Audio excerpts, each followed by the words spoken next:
What is creativity?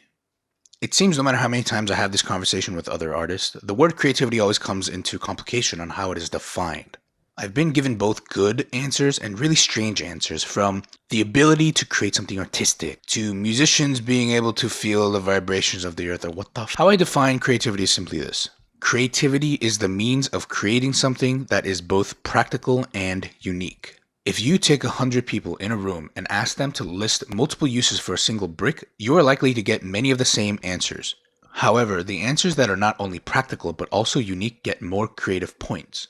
You were effectively able to come up with something that solved the problem, but in a unique way. That is creativity. This is why entrepreneurs or inventors need to be creative, because they need to come up with a product or service that efficiently solves a problem, but in a unique way. But how can practicality be applied to art? Creativity is quite obviously a part of art.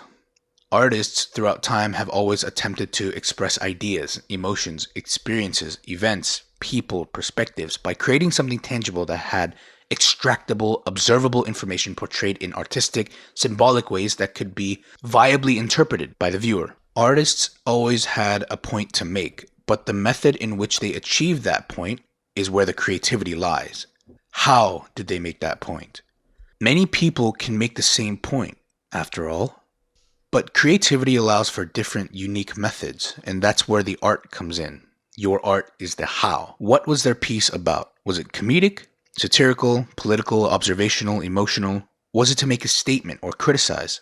Was it to take you on an odyssey of unwavering emotion? Was it to ask a question or provoke thought? Was it to ridicule and create laughter? Ultimately, were you, the viewer, able to come up with a viable interpretation, a viable theory on what the piece was about? Was the artist able to achieve that and still leave much room for thought? Did the artist do it in a way that was intriguing and unique? The hard truth is, most people in the world are not creative. The prerequisite for creativity is to be highly intelligent, though not all intelligent people are creative. Then we can even come to the question of, can creativity even be learned? Is it natural, or is it something that can be taught and learned? Well, we'll talk about natural talent and hard work in the next episode.